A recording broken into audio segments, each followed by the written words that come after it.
નમસ્કાર, હું ગોપાલ ઇટાલિયા.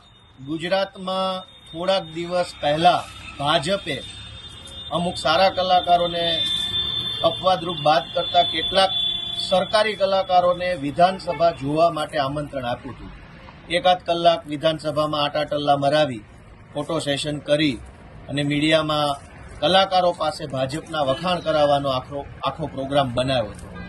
આ પ્રોગ્રામમાં કેટલાક સન્માનિત કલાકારોને બાદ કરતા જે કંઈ પણ સરકારી કલાકારો જોડાયા એ બધા સરકારી કલાકારોનું સ્વાભાવિક કામ છે ભાજપના વખાણ કરવા, ભાજપની ચાપલૂસી કરવી, ભાજપની વાહવાહી કરવી અને જનતાની આંખોમાં ધૂળ નાખી અને પોતાની દુકાન ચલાવવાનો ધંધો ગુજરાતમાં ખૂબ ચાલી રહ્યો છે. પણ આ કેટલાક સરકારી કલાકારોને ભાજપે આમંત્રણ આપ્યું અને કલાકાર વચ્ચે જ્ઞાતિ આધારિત ભેદભાવ કરવાનું કામ ભાજપના લોકોએ કર્યું. તે બાબતથી દુઃખી થઈને, પીડાઈને, જેમને આઘાત લાગ્યો છે એવા ગુજરાતના સુપ્રસિદ્ધ ફિલ્મ સ્ટાર, એ સંગીતકાર, સંતવાણી ગાય, ગરબા ગાય, ફિલ્મોમાં એક્ટિંગ કરે, ગીતો ગાય એવા સુપ્રસિદ્ધ કલાકાર વિક્રમભાઈ ઠાકોરે પોતાની પીડા જાહેરમાં વ્યક્ત કરી. એમની પીડા વ્યાજબી છે, એમનો મુદ્દો પણ વ્યાજબી છે, કારણ કે કલા એ ઈશ્વરે આપેલી શક્તિ છે. કલા કોઈ એવી વસ્તુ નથી કે બધાને હોય. ઈશ્વરે જેને જેને શક્તિ આપી છે એ માણસ કલાકાર છે. એટલે જેની પાસે કલા છે એ કલાકાર છે અને કલાકાર વચ્ચે ભેદભાવ ક્યારેય હોવો જોઈએ નહીં. છતાંય ભાજપે જ્ઞાતિ આધારિત ભેદભાવ જે કર્યો છે એ અયોગ્ય છે. હવે મૂળ સમજવા જેવી વાત એ છે કે વિક્રમભાઈ ઠાકોરને 2 કલાક કે 4 કલાક માટે વિધાનસભા જોવાનું ભાજપે આમંત્રણ ન આપ્યું. એટલે વિક્રમભાઈને જે આઘાત લાગ્યો છે એ બાબતે મારું એટલું જ કહેવાનું છે કે વિક્રમભાઈ જેવા સક્ષમ માણસ કે જેણે ક્યારેય સરકારની ચાપલૂસી નથી કરી, માત્ર ને માત્ર કલાની ઉપાસના કરી છે, એવા વ્યક્તિએ 2 કલાક માટે વિધાનસભા જવાના બદલે 5 વર્ષ માટે ધારાસભ્ય બનીને વિધાનસભામાં જાય એવો નિર્ણય લેવો જોઈએ. આમ આદમી પાર્ટી કે જે કોઈ પાર્ટી વિક્રમભાઈને યોગ્ય લાગે પાર્ટીમાં એમણે જવું જોઈએ.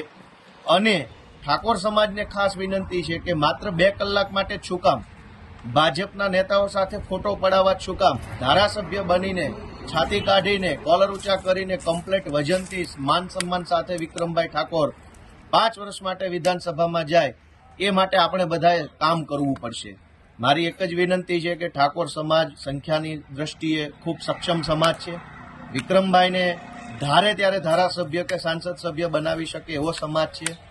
જે ભાજપવાળાએ 1-2 કલાકના કાર્યક્રમમાં ફોટો સેશનમાં વિક્રમભાઈ ઠાકોરને અને અન્ય અનેક કલાકારોને બાકાત રાખીને કલાકારોનું અપમાન કર્યું છે, એ અપમાનનો બદલો હવે વિધાનસભામાં ધારાસભ્ય બનીને જઈને લેવો જોઈએ એવી મારી લાગણી છે. અને બીજી વાત કે કલાકારો જે હોય છે એ લોકોમાંથી આવતા હોય છે અને એટલે એને લોક કલાકાર, લોક સાહિત્ય, લોક ડાયરો એવું લોક શબ્દ દરેકની પાછળ એટલા માટે લાગે છે કે કલા પણ લોકોથી છે, કલા લોકો માટે છે, લોક ડાયરો લોકો માટે છે, લોક સાહિત્ય લોકો માટે છે. પણ આજે ગુજરાતનું દુર્ભાગ્ય એ છે કે કેટલાક સરકારી કલાકારો લોકોને ભૂલી અને ભાજપનું કામ વધારે કરી રહ્યા છે. એટલે લોક ડાયરાને ભાજપ ડાયરો નામ આપવું જોઈએ, લોક કલાકારને ભાજપ કલાકાર નામ આપવું જોઈએ, લોક સાહિત્યને ભાજપ સાહિત્ય નામ આપવું જોઈએ. કેમ કે લોકોની વાત તો કલાકારો કરતા નથી. કેટલાક એ તો માત્ર ભાજપની વાહવાહી કરે છે અને ભાજપની વાહવાહી, ચાપલૂસી બધું જ કર્યા પછી એમને જ્યારે સરકારની FIR લખાવવામાં કે કંઈક દવાખાનામાં કે કંઈક બીજે ત્રીજે ટોલ નાકા પર જરૂર પડે ત્યારે એમને ખબર છે કે ભાજપની સરકાર કોઈ કામ નથી કરતી. તો મારી એટલી જ વિનંતી છે કે વિક્રમભાઈને 1-2 કલાકના વિધાનસભાની મુલાકાતના કાર્યક્રમમાં આમંત્રણ ન આપી જે અપમાન કર્યું છે એનો બદલો 5 વર્ષ માટે એમને ધારાસભ્ય તરીકે વિધાનસભામાં મોકલી સમગ્ર ગુજરાતના કલાકારો અને ઠાકોર સમાજે લેવો જોઈએ એવી મારી વિનંતી છે. જય હિન્દ. નમસ્કાર, હું આપનો રાજુ કરપડા. હાલ જે ગુજરાતમાં છેલ્લા 3 દિવસથી જે ચર્ચાઓ ચાલી રહી છે કે ગુજરાતના સુપ્રસિદ્ધ કલાકાર, લગભગ ઠાકોર સમાજ જ નહીં પણ દરેક સમાજમાં એક આગવી ઓળખ જેને ઊભી કરી છે એવા ભાઈ શ્રી વિક્રમભાઈ ઠાકોર સહિત ઘણા બધા એવા કલાકારો છે કે જેને થોડા દિવસ પહેલાં વિધાનસભાની અંદર ભાજપના અમુક નેતાઓ દ્વારા આમંત્રણ આપી એક જ સમયે એક જ તારીખે કલાકારોના એક વર્ગ છે, ફોલો કરનારો એક વર્ગ છે, આ વર્ગનો લાભ લેવા માટે અમુક કલાકારોને આમંત્રિત કરવામાં આવેલા ને એ કલાકારોને વિધાનસભામાં લઈ જવામાં આવ્યા. સાથે જ ભાજપના ધારાસભ્યો સાથે એક એમની બેઠક કરવામાં આવેલી, પ્રેસ કોન્ફરન્સ કરવામાં આવી, ત્યારે પણ ભાજપના અમુક આગેવાનોને સાથે રાખવામાં આવ્યા. એટલે ઓલમોસ્ટ એક પ્રકારે ભાજપનો કલાકારો દ્વારા પ્રચાર કરવામાં આવ્યો. આ સમયે વિક્રમભાઈ ઠાકોર સહિત અનેક કલાકારો એવા છે જે કલાકારોએ છેવાડાના ઘર સુધી પોતાની આગવી ઓળખ ઊભી કરી છે, જેમાં કોઈ રાજકીય નેતાનો રોલ નથી. કોઈ રાજકીય નેતાના પ્લેટફોર્મનો ફાયદો લઈ અને વિક્રમભાઈ આગળ વધ્યા નથી. અનેક કલાકારો એવા છે જે આગળ વધ્યા નથી.